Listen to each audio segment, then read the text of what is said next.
जंगल के सभी पक्षी बहुत परेशान थे क्योंकि उस जंगल में खज़ां का मौसम चल रहा था और उस मौसम में भोजन कहीं से भी ना मिलता था। अब तो पक्षी भोजन को लेकर आपस में लड़ने लगे थे। ये दाना मेरा है, मैं यहाँ पहले आया था। क्या क्या कहा? मैं दाना कल देख कर गया था। कल मुझे भूख नहीं थी, इसलिए मैंने सोचा कि मैं ये दाना आज खाऊंगा और आज तुम आकर अपना हक जता रहे हो। अगर ऐसा है तो तुम ये दाना खाकर दिखाओ। मेरा नाम भी कबूतर नहीं, अगर तुम्हारी ये बड़ी चोंच तोड़कर ना रख दी तो। कबूतर और तोता आपस में लड़ने ही वाले थे जब वहाँ रानो चिड़िया आ जाती है। ये आप क्या कर रहे हैं? आप अच्छे दोस्त हैं और क्यों आपस में लड़ रहे हैं? दोस्ती का पता मुश्किल समय में ही तो चलता है। थोड़ा मुश्किल समय क्या आया, आपने आपस में लड़ाई शुरू कर दी। चिड़िया बहन, ठीक कहा आपने, हम गलत कर रहे थे। ये ले कबूतर, ये दाना आप खा लें, मैं कहीं और से ढूंढ लूंगा। मुझे माफ करना दोस्त, आप ये दाना खा लें। फिर चिड़िया उन दोनों में आधा आधा दाना बांट देती है और वो दोनों आधा आधा दाना खा लेते हैं। मम्मा चिड़िया ने भी अपने लिए आज का भोजन ढूंढ लिया था। फिर वो सब अपने अपने घर को चले जाते हैं। मम्मा, पहले आप दाना खाएं, मैं बाद में खाऊंगा। बेटा, मैंने तो रास्ते में ही भोजन खा लिया था। ये दाना मैं आपके लिए लाई हूँ, आप खा लें। मुझे सब पता है मम्मा, आप कल से भूखी हैं। ऐसा कहते हुए कुकू एक चने का दाना अपनी मम्मा की तरफ बढ़ाता है। ये ले मम्मा, हम दोनों एक एक दाना खा लेते हैं। फिर वो दोनों माँ बेटा एक एक चने का दाना खा लेते हैं। मम्मा, अगर हमारे जंगल में बहार नहीं है तो हो सकता है किसी और जंगल में बहार हो और हमें वहाँ से दाना मिल जाए। कुकू बेटा, हाँ, मगर हमें क्या पता कि इस समय बहार कहाँ है और हमें दाना कहाँ से मिलेगा। तो मम्मा, हमें कोशिश करनी चाहिए ना, हो सकता है कोशिश करने से हमें कहीं से दाना मिल जाए। अगर कोई ऐसा नहीं करता तो मैं करूँगा। मम्मा, मैं अपने जंगल के पक्षियों के लिए दाना ढूंढूंगा। अच्छा अच्छा, ढूंढ लेना, अब आप सो जाएं, बहुत रात हो गई है। फिर कुकू और उसकी मम्मा सो जाते हैं। दूसरे दिन मम्मा चिड़िया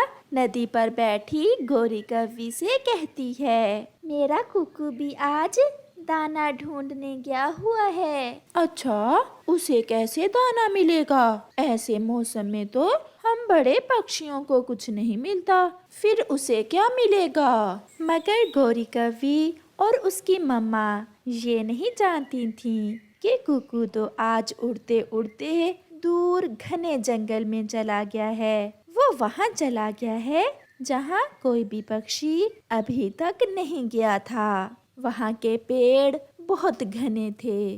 कुकू के लिए उड़ना बहुत मुश्किल था, मगर फिर भी वो पेड़ों से बच बच कर आहिस्ता आहिस्ता इधर उधर देखता हुआ उड़ा जा रहा था। वो थोड़ा और आगे जाता है और फिर अचानक कुकू को एक बड़ा पेड़ दिखाई देता है जिस पर कोई फल लगा हुआ था। कुकू जल्दी से उस पेड़ के पास जाता है। जब कुकू उस पेड़ के पास जाता है तो देखकर हैरान हो जाता है कि वो तो एक विशाल आम का पेड़ था जिस पर मीठे मीठे रसीले आम लगे हुए थे। ये देखकर कुकू की तो खुशी का कोई ठिकाना ना था। मैंने कर लिया, मैंने कर लिया, मैंने सब पक्षियों की परेशानी का उपाय ढूंढ लिया। अब सारे पक्षी मैंगो खाएंगे। फिर कुकू वहाँ बैठकर एक आम खाता है जो बहुत मीठा था और कुकू एक आम अपनी मम्मा के लिए तोड़कर वापस उड़ता है। वो बहुत तेजी से उड़ता हुआ अपने घर पहुंच जाता है। मम्मा मम्मा देखें, मैं आपके लिए क्या लाया हूँ। कुकू, मुझे अपनी आँखों पर विश्वास नहीं हो रहा। आप ये आम कहाँ से ले आए हैं? मम्मा, एक बार इसे खाकर देखें। ये आम बहुत रसीला है और मैंने एक आम के पेड़ की खोज भी कर ली है, जिस पर इस तरह के ढेर सारे आम लगे हुए हैं। फिर मम्मा चिड़िया वो आम खा लेती है। सच में बेटा, ये आम तो बहुत स्वादिष्ट था। मम्मा, कल हम सब पक्षियों को साथ लेकर वहाँ उस पेड़ के पास जाएंगे। मेरे छोटे से बेटे ने तो बड़ा काम कर लिया है। फिर सुबह हो जाती है। कुकू और उसकी मम्मा दूसरे पक्षियों को साथ लेकर आम के विशाल पेड़ की तरफ जाते हैं। कुकू तो आज ऐसे आगे आगे उड़ रहा था जैसे वो सारे पक्षियों से बड़ा हो, क्योंकि उसने बहुत बड़ा काम कर लिया था। वो सब पहुंच जाते हैं। मिठू तोता तो आज उस आम के पेड़ को देखकर इतना खुश हो रहा था कि कुकू का मुंह चूमने लगा। कालू कौवा भी उल्टी छलांगे लगा रहा था। कुकू बेटा, आपने हम सबकी जान बचा ली। अब ये पेड़ हम सब पक्षियों को कई दिन तक आम देता रहेगा। मम्मा चिड़िया को अपने बेटे पर बहुत गर्व महसूस हो रहा था और कुकू भी थोड़ा अकड़ कर बैठा हुआ था। प्यारे दोस्तों, मुश्किल हालात में एक दूसरे से लड़ने की बजाय उसका उपाय तलाश करना चाहिए। जग्गू कौवा अपने पापा की बंदूक लिए जंगल में घूम रहा था, जिसे देखकर चिड़िया गोरी कौवी के पास जाती है। गोरी बहन, आपका बच्चा खुलेआम बंदूक उठाए फिर रहा है। वो अभी बच्चा है, वो किसी को नुकसान भी पहुंचा सकता है।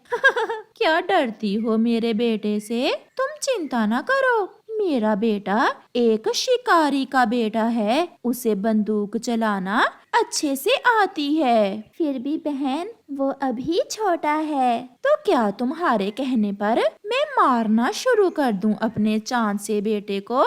चल भाग यहाँ से, बड़ी आई मुझे भाषण देने वाली। जाकर अपने बेटे को संभालो, कहीं उसे चील ना उठा कर ले जाए। चील का नाम सुनते ही चिड़िया वहाँ से अपने घर चली जाती है। किकी, मेरे पास आओ, मैं तुम्हें बंदूक चलाना सिखाता हूँ। ना जी ना, मुझे बंदूक से बहुत डर लगता है। सुना है ये पक्षियों को मार देती है। किकी डर गया, किकी डर गया, डरपोक कहीं का। देखो, मैं ऐसे बंदूक चलाता हूँ। ऐसे कहते हुए जग्गू बंदूक चलाता है और कीकी डर के मारे वहाँ से भाग जाता है। अब तो सभी पक्षी छोटे जग्गू कौवे से बहुत तंग थे, सब उससे डरते थे। गोरी और कालू अपने घर में बैठे हुए थे जब उनका बेटा बंदूक उठाए घर आता है। वाह वाह, आ गया मेरा शेर जवान बेटा। देखो तो कालू, बंदूक पकड़कर कैसे अकड़ कर उड़ता है मेरा जग्गू। अपने बाप पर गया है, मैं भी जवानी में ऐसा ही था। ओए सुना भी शहजादे, छोटे पक्षी डरते भी हैं तुमसे या फिर ऐसे ही? पापा पापा, पता है आज मैंने किकी के पास जाकर बंदूक चलाई तो किकी डर के मारे भाग गया। मैं तो बताऊंगी कबूतर को कि उसका बेटा कितना डरपोक है। चल जग्गू, अब जल्दी से बंदूक रखो और खाना खा लो। मैंने आलू मटर बनाए हैं अपने बेटे के लिए। ऐसे ही कुछ दिन गुजर जाते हैं जब एक दिन जग्गू हर रोज की तरह बंदूक चलाता है। गोली सीधी जाकर तोते के घोंसले में लगती है। एक ही अंडा था बेचारे का, वो टूट जाता है। शाम को जब तोता घर आता है तो अपना अंडा टूटा हुआ देखकर रोने लग जाता है। वो रोता हुआ कबूतर की तरफ जाता है। यार कबूतर, मेरा अंडा किसी ने तोड़ दिया है। उस कालू के बच्चे जग्गू ने बंदूक की गोली से तोड़ा है तुम्हारा अंडा। मैंने और चिड़िया ने अपनी आँखों से देखा था। चलो कालू को जाकर बताते हैं। कालू और गोरी नदी पर बैठे हुए थे। उनका बेटा जग्गू कौवा भी उनके पास ही था। मेरा अंडा तोड़ दिया है तुम्हारे बेटे ने। मेरा एक ही अंडा था। क्या क्या इतना निशाना हो गया है मेरे जग्गू का?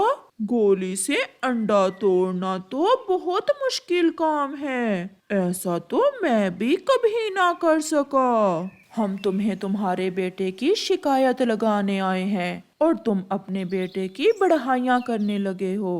तुम क्या जानो कबूतर, मेरे बेटे जैसा निशानेबाज पूरे आसपास के जंगलों में नहीं होगा कोई। पापा, मैंने एक बार गौर से अंडे की तरफ देखा और फिर चलाई अपनी बंदूक और तोड़ दिया चाचा तोते का अंडा। ऐसा कहते हुए वो सब हंसने लग जाते हैं। कबूतर और तोता गुस्से में वहां से चले जाते हैं। अभी इस बात को 2 ही दिन गुजरे थे कि जग्गू नदी के पास बैठा अपनी बंदूक साफ कर रहा था। बंदूक में गोली थी। उसे पता ही नहीं चलता गोली कब चल जाती है और गोली जग्गू कौवे का सीना चीरती हुई दूसरी तरफ निकल जाती है और जग्गू वहीं मर जाता है। सब पक्षी वहां इकट्ठे हो जाते हैं। गोरी और कालू को भी पता चल जाता है। वो भी रोते और चीखें मारते हुए वहां आ जाते हैं। मेरा जग्गू, मेरे जग्गू को क्या हो गया? मेरा शेर जवान कैसे मर गया? मेरी ही बंदूक ने मेरे बेटे को मार दिया। किसी की नजर लग गई मेरे बेटे को। दूसरे पक्षी भी दुखी थे और रोते हुए तोता गोरी से कहता है, जिस दिन जग्गू ने मेरा अंडा तोड़ा था, उसी दिन अगर आप अपने बेटे को समझा लेते तो कभी ऐसा ना होता। जग्गू की मौत के जिम्मेदार आप खुद हो गोरी और कालू। बच्चा तो बच्चा होता है। आप जिस बात पर गर्व करते थे, माता पिता अपने बच्चों को ऐसी हरकतों से रोकते हैं। चिड़िया, मैं लुट गई। मैंने क्यों ना रोका अपने बेटे को बंदूक से खेलने से। जिस दिन तुमने मुझे बताया, जिस दिन तोते ने बताया, मैं भूल गई, मैं लुट गई।